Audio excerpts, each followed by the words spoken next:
Hi, this is Gabe Newell, and welcome to The Lost Coast. In this tour, we're going to be talking about a new graphics technology we've been developing called High Dynamic Range, or HDR. We'll also be giving you some insight into the design and production challenges we faced during the construction of The Lost Coast. First, a quick explanation of the commentary system.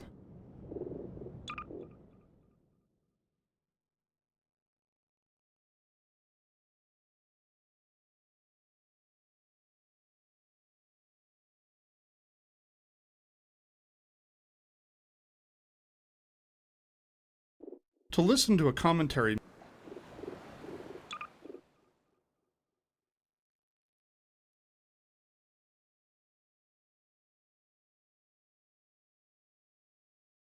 node, put your crosshair over the floating commentary symbol and press your use key. To stop the commentary, put your crosshair over the rotating node and press your use key again. Some commentary nodes may take control of the game for the purpose of showing something to you. In these cases, simply pressing your use key will stop the commentary.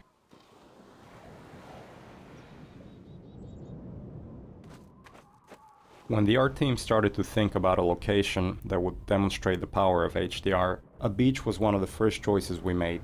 The visual relationship between the sky, the water, and the rocks is something we could not achieve without HDR.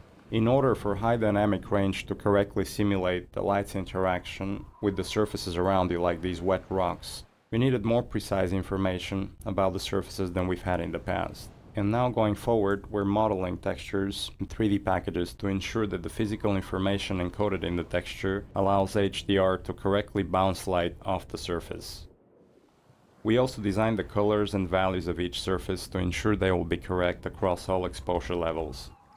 With conventional rendering, seen here on the left, if something on the screen is 20% reflective, like the wet sand, then the maximum reflected brightness could only be 20% of the maximum brightness of your monitor.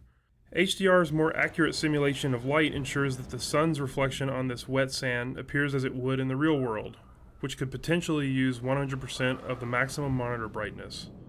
HDR uses bloom to simulate light that is beyond 100% of a monitor's maximum brightness. The process of building characters in Half-Life 2 taught us many things. By the end, we believed we'd figured out a more effective process for designing and constructing characters. This fisherman is the first character we built using that process. Design-wise, the fisherman was focused on showcasing HDR and the way light falls on human skin. The highlights on his forehead and nose are good examples of specularity on human skin. You can see how the wrinkles on his cheeks and around his eyes are an example of how we can use normal maps to add depth. Production-wise, the fisherman was built using a similar process to the rocks you saw on the beach. We model the 3D character at a very high detail, then extract much of the physical information and store it in the textures.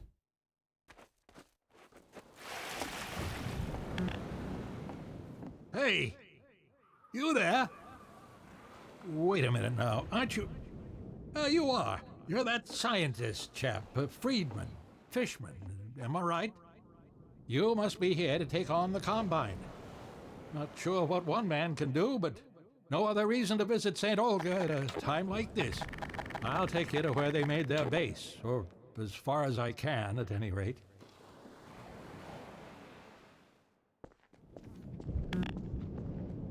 Water presents us with a lot of rendering challenges. In fact, we have to render the scene 3 times, once for the refraction of what's under the water, once for the reflection of everything above the water, and once from the player's view. You can see the reflection and refraction scenes in the 2 small windows on screen. In the refraction, we calculate per pixel how much water you're looking through to do a volumetric underwater fog to simulate particulate matter. For our full HDR solution, we had to go through the entire engine and modify every bit of code that calculated light and color. For example, these water reflection and refraction renderings had to be improved to support the full range of contrast values.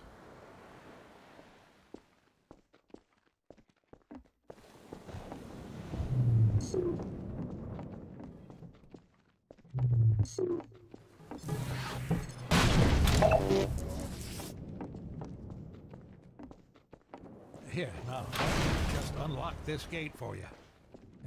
Got the key right here. There we go. Get along now, laddie. Destroy that gun and no dawdling.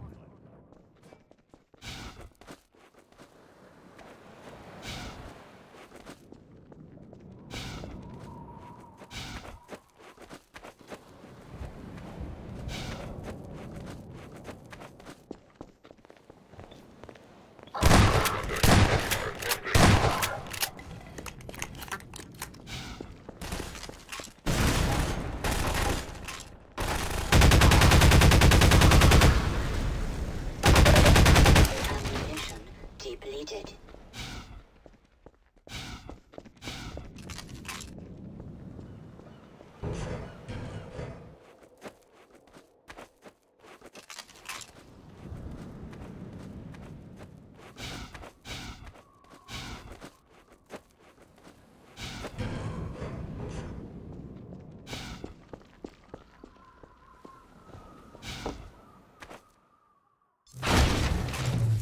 The area you're currently entering is called the Cliffside Arena.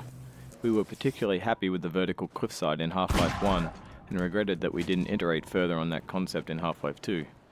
Vertical space allows us to force the player to deal with threats from above and below.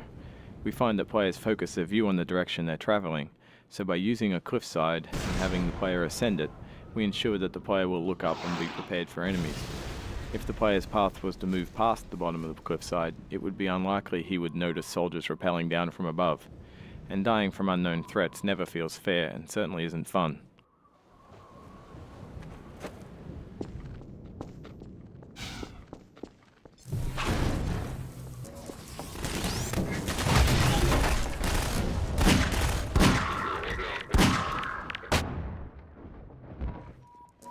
Major fracture detected. Symptomatic medical system engaged. Morphine administered. Ammunition depleted.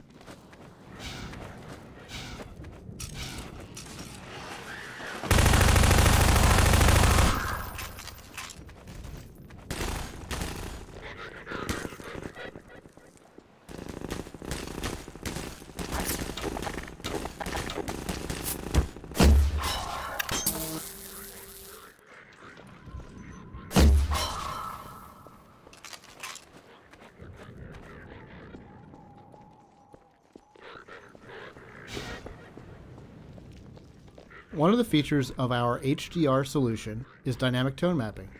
The easiest way to think about dynamic tone mapping is that it's a method of simulating the way the human eye reacts to light. In the real world, you've probably walked into a dark room and noticed your eye adjusting to the darkness, letting you see better after some time. Or you've walked out into a bright day and been blinded by the sun, only to have your eye adjust and allow you to see normally.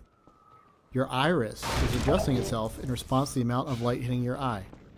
Dynamic tone mapping simulates this by automatically adjusting the exposure of the scene to mimic the behavior of your iris.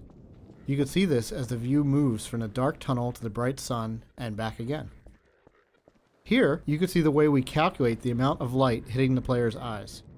We take a snapshot of the scene, measure the brightness levels, and then use that to adjust exposure.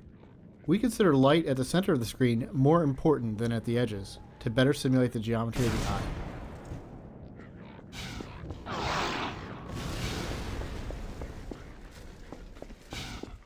The courtyard in front of you is a space we call an arena. Arenas are built to hold the player for a period of time and usually contain combat or some other challenge.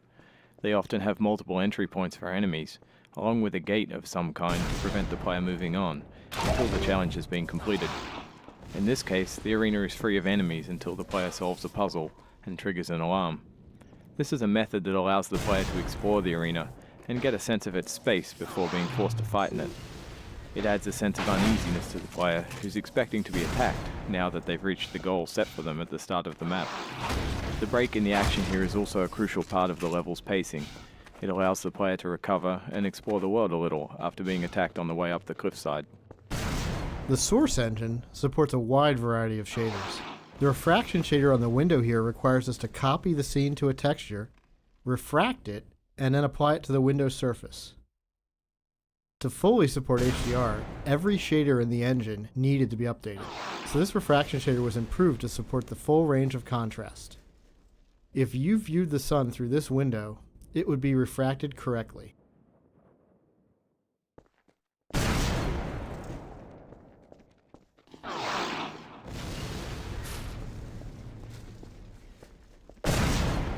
We wanted to transition from a bright, wide open space into a tighter, closed one to showcase HDR's dynamic tone mapping. We also like to focus on contrasting elements in our settings, like ancient human architecture and futuristic combine technology. A monastery fit these requirements perfectly. Monasteries are generally isolated, unlit, and built ages ago. They provide a great backdrop for the contrasting combine technology. When we build fictional settings, we try to ground them by basing them off a real-world location. We use this location as a design constraint that forces a logical consistency behind the art choices. Churches are great dramatic spaces. They're often lit naturally with extremes of darkness and brightness, which makes them a great showcase for HDR. Gothic churches are the sober monochromatic spaces that you've seen in almost every horror movie or game. Byzantine churches, on the other hand, are very colorful and have a large variety of materials.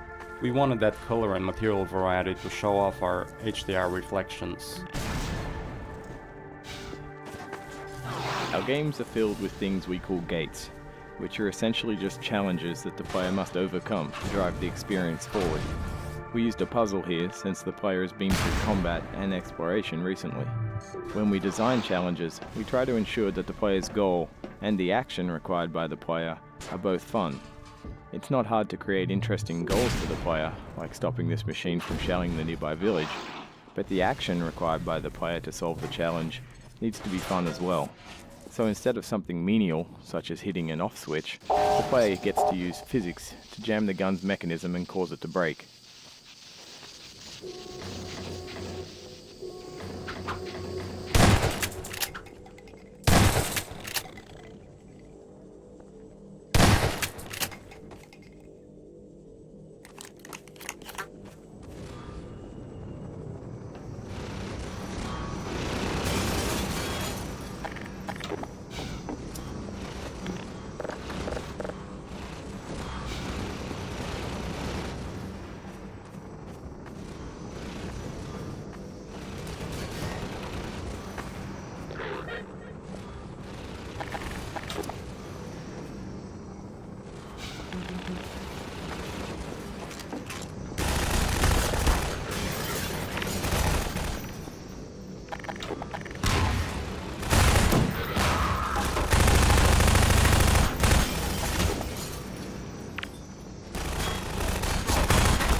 This marks the end of the Lost Coast tour.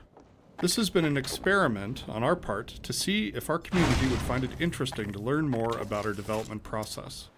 As always, we're interested in your feedback. I can be reached at gaben, Gaben, @valvesoftware.com. If people like this, we'll keep producing this kind of content for all of our games going forward. Thanks for listening.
You did it, lad. Come on with me to St. Olga.